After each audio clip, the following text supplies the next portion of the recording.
오늘의 본문 말씀은 우리가 너무나 잘 알고 있는 예수님과 사마리아 여인과의 대화 내용입니다. 예수님께서 사마리아 여인에게 너의 남편을 데리고 와라 했더니 여인이 예수님에게 저는 남편이 없습니다 라고 대답을 했습니다. 그 말을 들은 예수님이 너에게는 이전에 5명의 남편이 있었고 지금 같이 사는 사람은 남편이 아니니 남편이 없다고 하는 너의 말이 맞다라고 얘기하셨습니다. 그 말을 들은 여인이 얼마나 놀랐겠습니까? 아니, 처음 보는 사람이 자신의 그 모든 삶을 다 꿰뚫어 보고 있었으니 아마 소름이 끼쳤을 것입니다. 그러면서 여인이 하는 말이 당신은 선지자입니다. 사람들이 그렇게 말하지 않습니까? 자신의 모든 것을 아는 사람은 뭔가 신으로부터 내려온 뭔가 특별한 사람일 거라고 생각을 하기에 여인은 그 당시에 자신이 믿었던 하나님을 알고 있었으니 하나님이 보내신 선지자구나 라고 생각한 겁니다. 그러면서 여인이 예배에 관한 이야기를 꺼냅니다.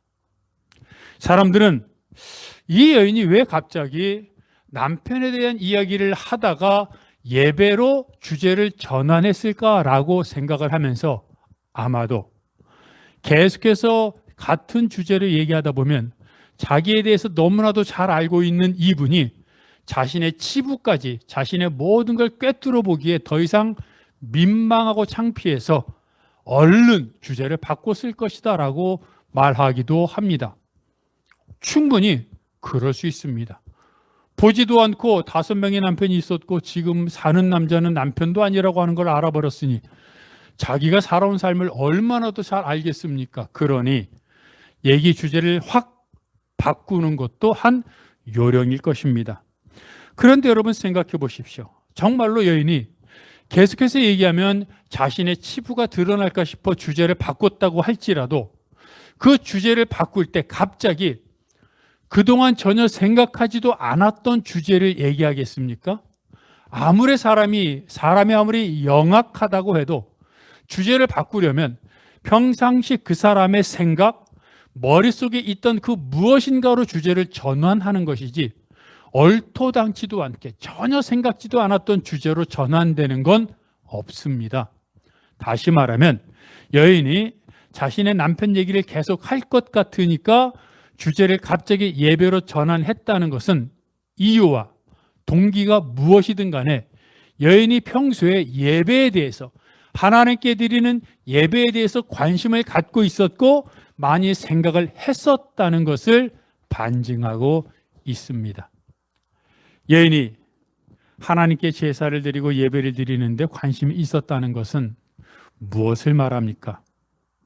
삶은 답답하고 어떻게 무엇을 해야 할지 막막한 삶의 여정 속에서 그나마 자신의 숨통을 탁 틔워주는 것이 하나님께 예배드리는 것이었다고 우리는 추측할 수 있습니다. 어디에 봐도 사람들은 나를 꺼려하고 만나지도 않고 수군거리는 그런 삶을 매일 산다고 생각해 보십시오. 오죽하면 여인이 한낮에 사람들은 너무 더워서 나오지도 않는 그 시간에 물을 기르러 나왔겠습니까? 그것만 해도 여인이 얼마나 외롭고 쓸쓸한 삶을 살았는지, 그래서 여인이 하나님께 더 매달렸는지 모릅니다. 그런데 여인에게는 고민이 하나 있었습니다. 하나님께 제사를 드릴 때마다, 예배를 드릴 때마다 그 여인은 사마리아 사람이기에 사마리아에 있는 그리심산에서 예배를 드렸는데 유대인들이 자꾸 그렇게 얘기하는 겁니다.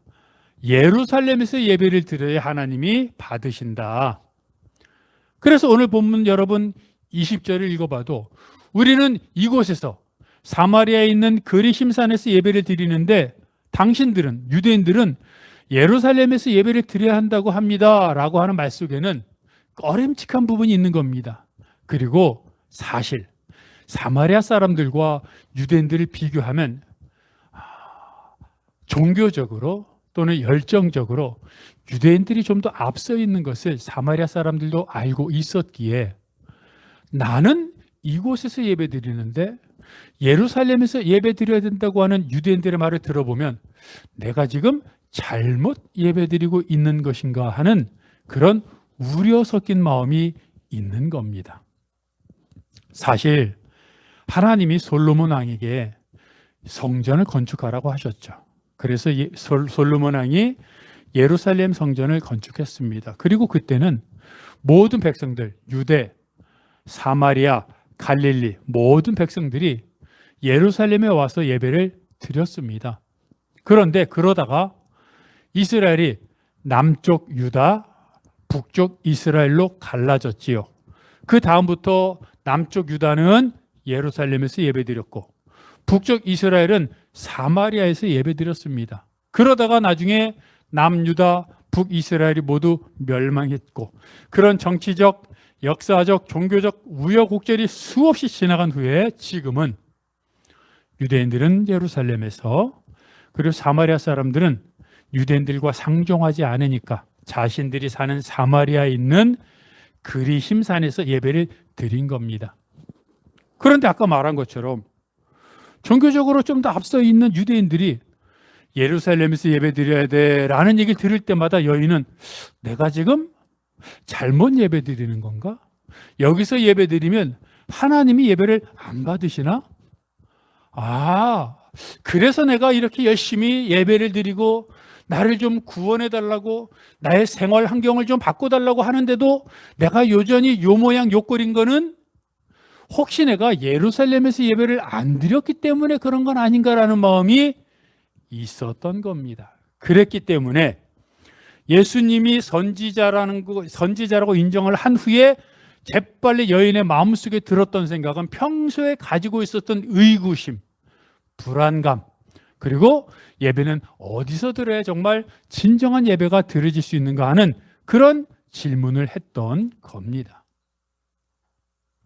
그런데 여러분, 여인이 했던 이런 질문, 어디서 예배 드려야 합니까? 그리심산에서 예배 드려야 하나님이 예배를 받으십니까? 아니면 예루살렘에서 예배를 드려야 하나님이 예배를 받으십니까? 라고 하는 이 질문은 오늘에 사는 그리스도인들이 하는 질문입니다. 대놓고 말하지는 않아도 교인들은 다들 어디서 예배 드려야 더 나은 예배가 될 것인가라고 스스로 생각하곤 합니다. 그렇게 말하면 사람들은 부인할지 모르겠지만 잘 생각해 보십시오. 내가 예배 드리는 곳이 얼마나 우리 집에서 가까운가? 또는 내가 예배 드리려고 선택하는 그 교회가 내 자녀의 교육에 얼마나 큰 도움이 되는가? 그 교회가 얼마나 크고 얼마나 인테리어가 잘 돼 있고 그 안에 들어가면 얼마나 분위기가 좋아서 예배 드릴 수 있는 분위기에 흠뻑 젖을 수 있는가? 또는 그 교회가 얼마나 성도가 많아서 많은 교제를 할 수 있으며 또 그곳에 나와 사업적 관련이 있는 사람들이 얼마나 많아 내 사업에 도움이 될 수 있을까라고 하는 이러한 마음들이 사실은 사람들 마음속에 늘 있다는 겁니다. 그리심산에서 예배를 드려야 또는 예루살렘에서 예배를 드려야 예배를 받으십니까? 라고 하는 마음이나 내 아이의 교육적 환경이 좋은 곳에서 또는 내 사업에 도움이 되는 곳에서 또는 더 좋은 편안한 분위기와 더 넓은 더 많은 사람들이 있는 곳에서 예배를 드리는 게 더 나을 것인가라고 하는 그런 고민은 달라 보이지만 같은 겁니다. 사마리아 여인이 했던 고민과 오늘을 사는 그리스도인들이 하는 고민의 공통점을 아시겠습니까? 사람들은 예배를 장소의 문제, 조건의 문제, 외부의 문제라고 생각합니다. 그리심산에서 예배를 드렸기 때문에 내가 아직 변화되지 않은 거야. 여인은 내가 혹시 예루살렘 성전에 가서 예배 드렸으면 내가 좀 더 생활 형편이 좋아졌을지 몰라라고 생각했을 수도 있습니다. 어쩌면 몰래 예루살렘 성전의 근처에 한번 갔다 왔을지도 모릅니다. 사람들의 마음이 그렇지 않습니까? 그런데 이 질문을 받은 예수님은 뭐라고 대답하십니까? 예수님은 이렇게 말씀하시죠. 어디입니까? 라고 묻는 여인의 질문에 하나님께 예배 드릴 때가 오는데 그것이 바로 영과 진리로 예배 드리는 바로 지금이다라고 말합니다. 여인은, 사람들은 그곳에 가면, 그곳에서, 그 교회에서, 그런 모습에서 예배를 드리면 예배가 드려질 것이라고 말하는데, 예수님은 말합니다. 그것은 장소의 문제가 아니고, 그것은 외부적인 문제가 아니고, 그것은 영과 진리로 예배드리는 너의 문제요, 마음의 문제라고 이야기하고 있는 겁니다. 며칠 전 목요일 날 2023학년도 수학 능력 시험이 끝났습니다. 혹시 관계되는 분들이 있을지 모르겠지만 하긴 한두 명만 거쳐가다 보면 다 수험생들이 있겠지요. 1년 동안, 아니 몇 년 동안 그동안 갈고 닦은 실력을 다 마음껏 발휘하며 정말 애쓰고 수고하며 시험을 봤을 겁니다. 여러분 한번 생각해 보십시오. 한 학생이 수능 시험을 준비한다고 칩시다. 그 학생이 서울에 있는 한 유명한 대학교를 가고 싶어 했을 때 어떻게 공부해야 할까요? 자기가 가고 싶어 하는 학교의 캠퍼스에 가서 공부하면 합격할까요? 아니면 좀 더 직접적으로 자기가 가고 싶어 하는 그 학교에 정문이 보이는 곳에 있는 스터디 카페에 가가지고 공부하면 합격할까요? 아니면 수능 당일날 정신만 바짝 차리면 합격할 수 있을까요? 그것도 아니면 최신식 공부할 수 있는 환경이 다 주어진 독서실, 그리고 그것에 상주하고 있는 좋은 교사들이 있는 곳에 많은 돈을 내고 그 독서실에 등록하여 공부하면 자기가 원하는 학교에 들어갈 수 있을까요? 그것은 시설의 문제가 아니고 장소의 문제가 아니고 마음의 문제요, 간절함의 문제요, 태도의 문제입니다. 정말로 자기가 원하는 학교에 들어갈 정도의 실력을 쌓기 위해, 그리고 그 학교에 가고 싶어 간절한 마음을 가질 때 불철주야 공부하고 공부에 매진하여 열심히 공부하면 그 학교에 가서 공부하지 않아도 저기 산골 벽지에서 공부해도, 시설이 좋지 않은 안 좋은 곳에서 공부해도 그 학생은 원하는 대학교에 들어갈 수 있을 겁니다. 예배도 마찬가지입니다. 예배는 내가 어디에서 예배를 드리느냐의 문제가 아니라 예배를 드릴 때 내가 어떠한 마음으로 예배를 드리느냐, 말씀을 듣고 기도하고 찬양을 부를 때 어떠한 마음으로 내가 찬양을 부르고 얼마나 간절한 마음으로 기도하고 오늘 하나님이 나에게 주시는 말씀은 무엇일까 하는 간절한 마음으로 말씀을 들을 때 그 예배가 하나님의 음성을 듣는 예배가 되고 하나님의 임재를 경험하는 예배가 되는 겁니다. 그래서 예수님은 영과 진리로 예배를 드리라고 말합니다. 영과 진리가 뭐냐? 무슨 원어적으로 무슨 깊은 뜻이 있고 없고를 떠나서 단순합니다. 최선을 다하라는 겁니다. 마음과 생각과 뜻을 다하여 하나님 앞에 나아가는 마음으로 예배를 드리라는 겁니다. 세례요한이 이 땅에 와서 회개를 외쳤습니다. 그런데 그때 성경을 보면 세리, 군인들, 그리고 일반 백성들이 와서 우리가 어찌할꼬 하며 회개합니다. 그런데 똑같은 세리요한의 회개 설교를 듣고 바리새인과 같은 지도자들은 오히려 세리요한을 무시하며 비웃고 상종하지 않았습니다. 똑같은 하나님의 말씀이었습니다. 하지만 평상시에 어떻게 하든 하나님의 말씀대로 살고자 노력했던 세리와 군인들 중에 일부, 또 백성들 중에 일부는 요한의 말을 듣고 회개했고 평소에 교만하며 하나님 뜻대로 사는 것이 무엇인지조차 몰랐던 유대 지도자들은 세례요한을 무시하고 상대하지 않았던 겁니다. 장소의 문제입니까? 그것은 듣는 사람들의 마음의 문제였습니다. 베드로가 오순절날 성령 세례, 성령 체험을 하고 나서 길거리에서 말씀을 외쳤습니다. 그때 3,000명이 예수를 믿게 되었습니다. 우리가 주목해야 할 것은 그때 예수를 믿은 사람들이 어떤 사람들이었는가 하는 겁니다. 그것을 성경 사도행전 2장 5절은 이렇게 말합니다. 여러분 함께 읽어볼까요? 시작.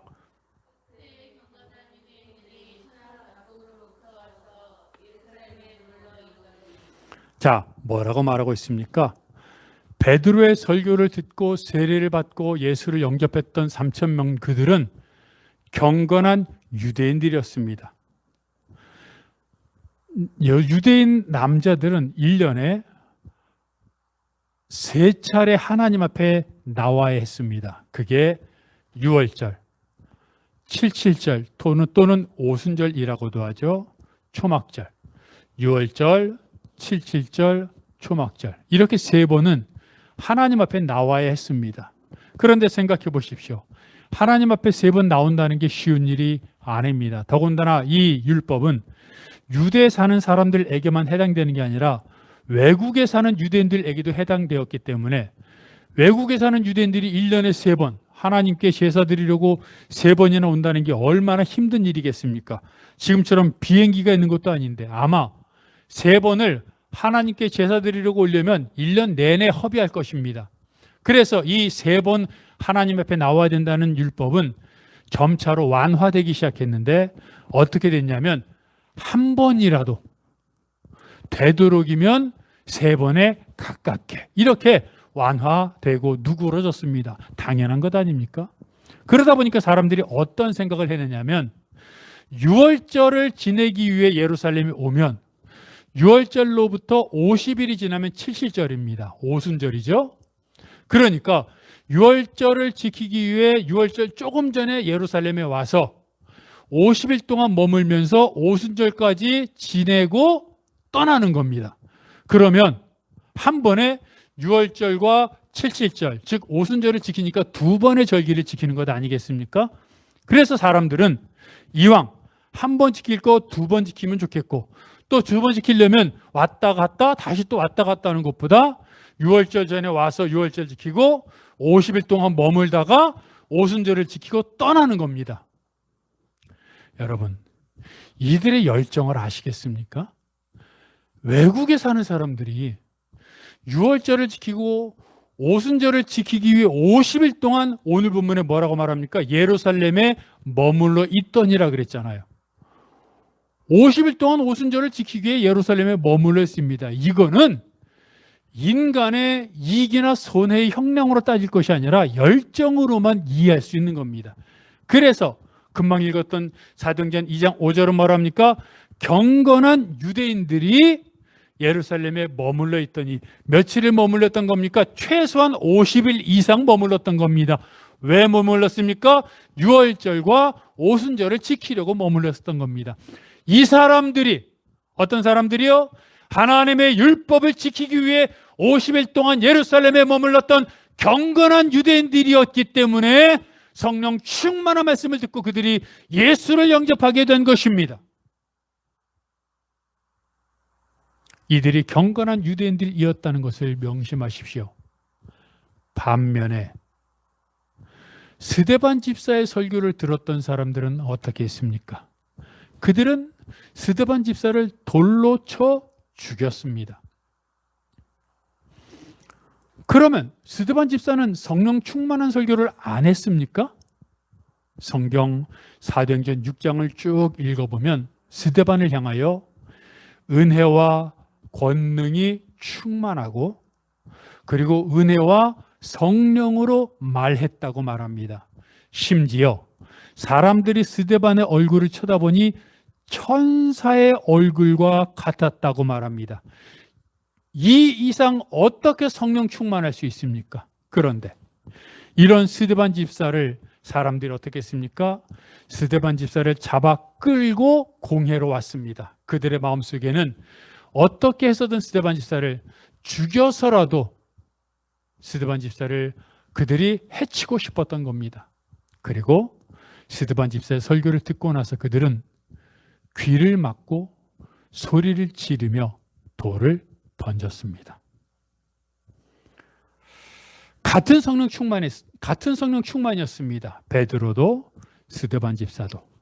그런데 베드로의 설교를 들은 경건한 유대인들은 마음에 찔려 회개하고 예수 믿었고, 성경을 잘 보십시오.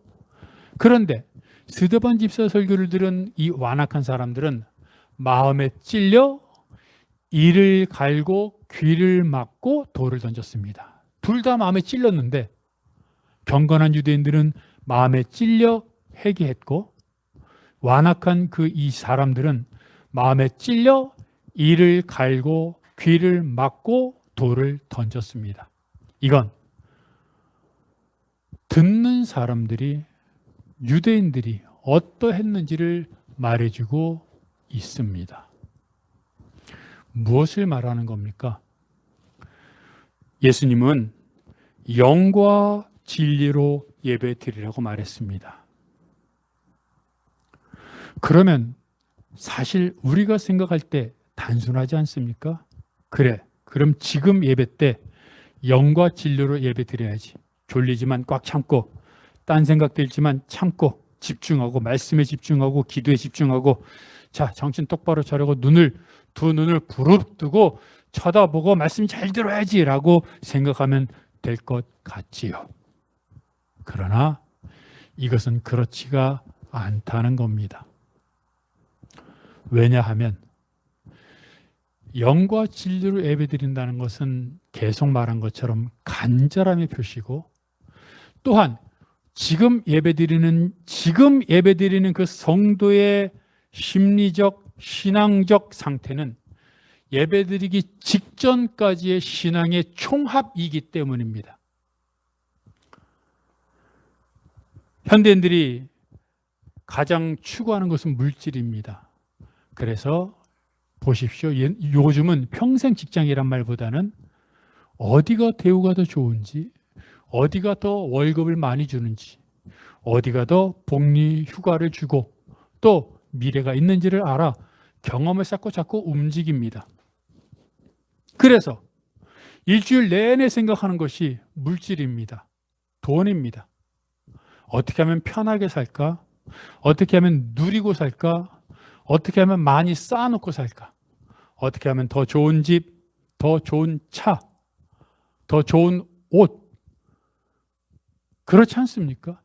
그런데 그렇게 일주일 내내 생각하며 그것을 추구하며 살다가 예배드리러 와서 자, 내가 영과 진리로 예배드려야지 하고 집중하면 예배가 되겠습니까? 그 예배는 또 예배드리는 동안에 빨리 끝나고 나가서 어디를 쇼핑하고 어디에 가서 무엇을 사고 또 어떤 사업 계약을 하고 그런 마음들로 꽉 찰 수밖에 없습니다. 즉 예배는 단순히 예배드리는 시간만의 영과 진리가 아닌 그 전에 드리는 삶의 총합, 삶의 모습이 쌓여져 영과 진리로 드리는 예배가 될 수 있다는 겁니다. 그래서 그것을 로마서 1장과 2절은 이렇게 말을 하고 있습니다. 로마서 12장 1절과 2절 우리 함께 읽습니다. 시작.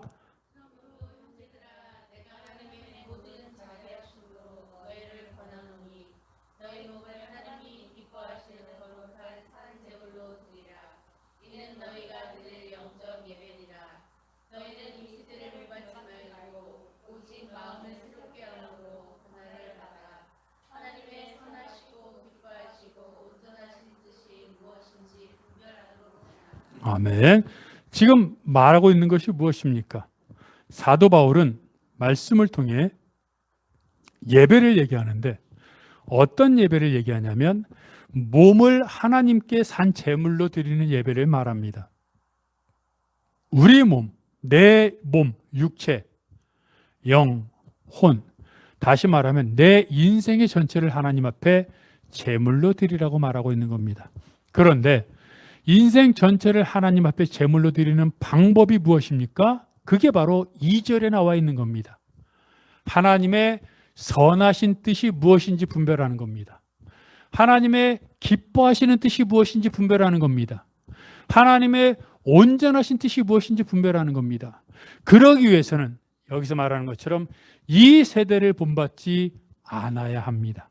이 세대는 물질이고 건강이고 권력이고 나 중심의 삶이지만 믿음의 삶은 하나님의 선하시고 기뻐하시고 온전하신 뜻이 무엇인지 분별하며 행하는 삶이 예배며 그게 그리스도인의 특권이요 의무입니다. 생각해 보십시오.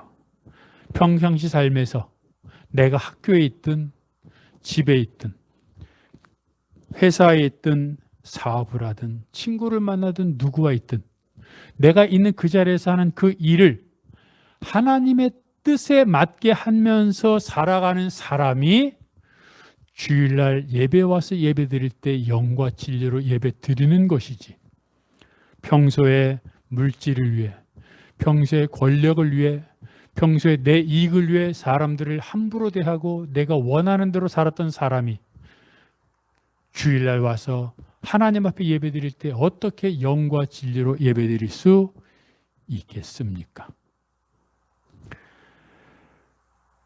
2022년도 카타르 월드컵이 이제 곧 시작됩니다. 그래서 보니까 각 텔레비전에서 2002년 한일 월드컵에 있었던 명장면들, 그런 내용들을 보여주더라고요.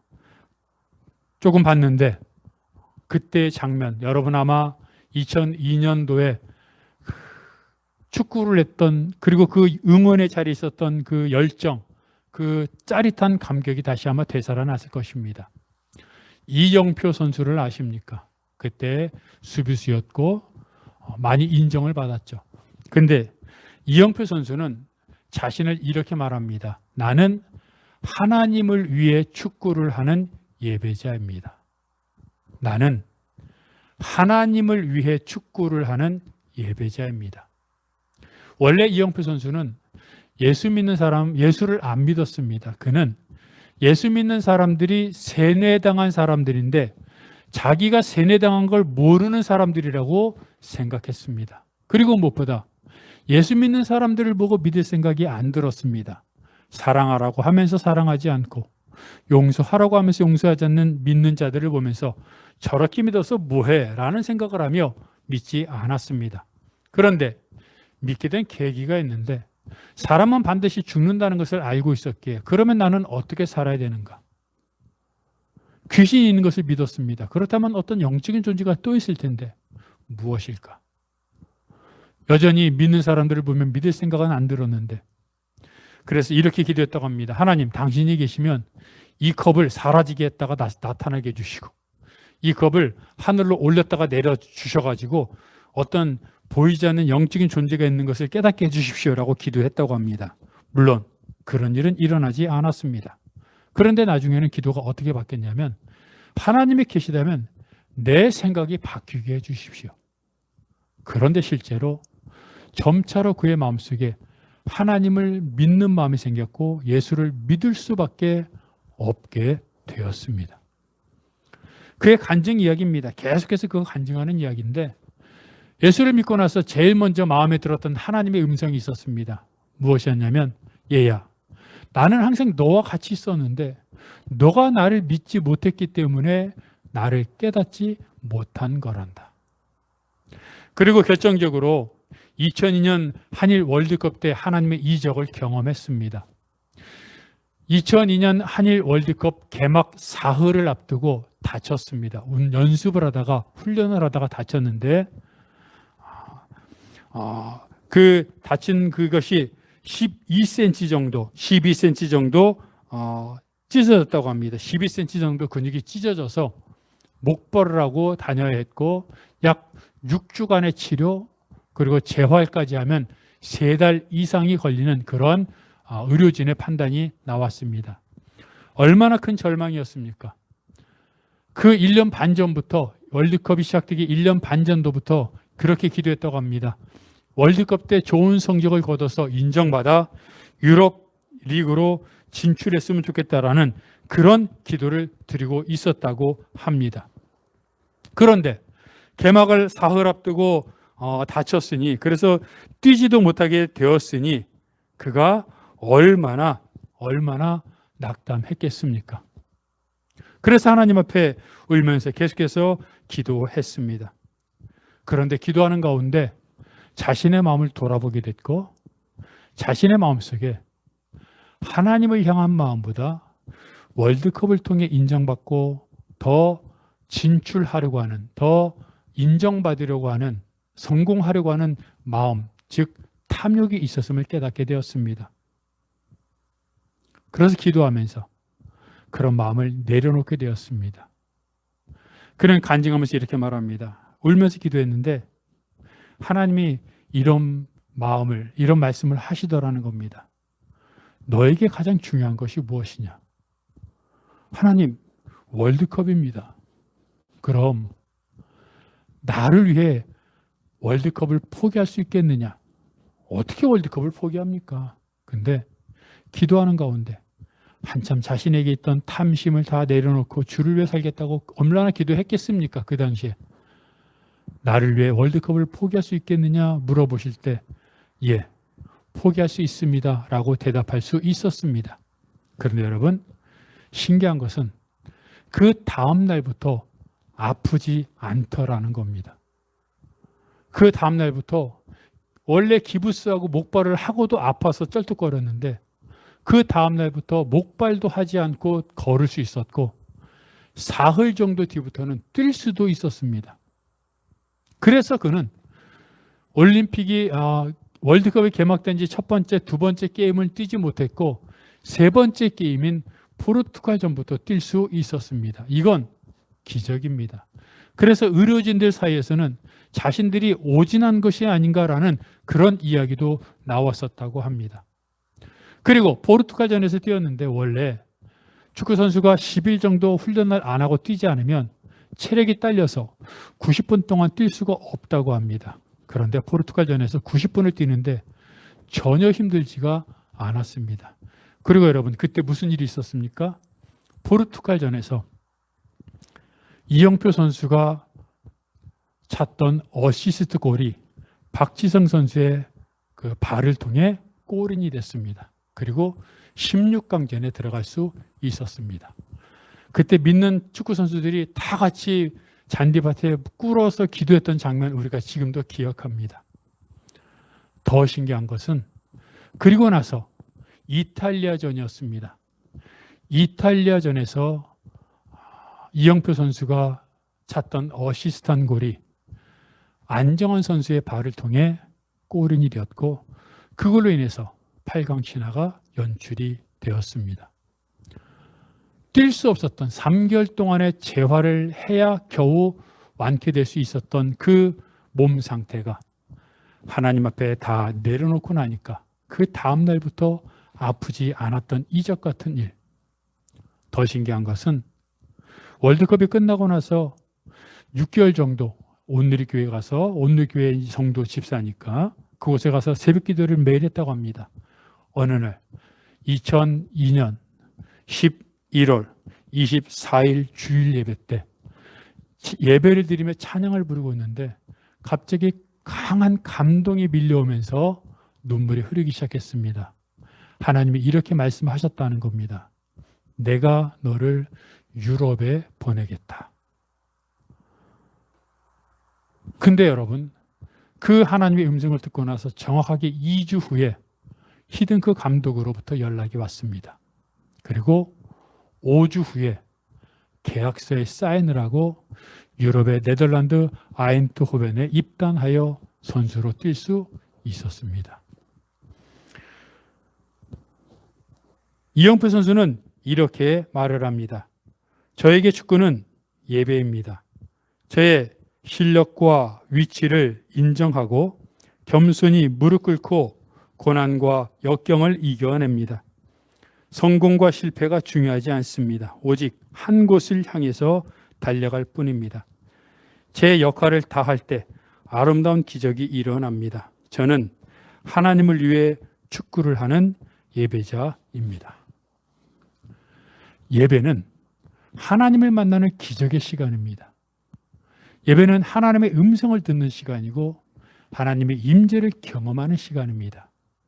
그 예배를 드릴 때 일주일 동안 평상시에 내가 원하는 것, 내가 하고 싶은 것, 내 마음대로 다 살다가 하나님 앞에 나와 주여 하고 외친다고 그것이 영과 진리로 드려지는 예배가 되겠습니까?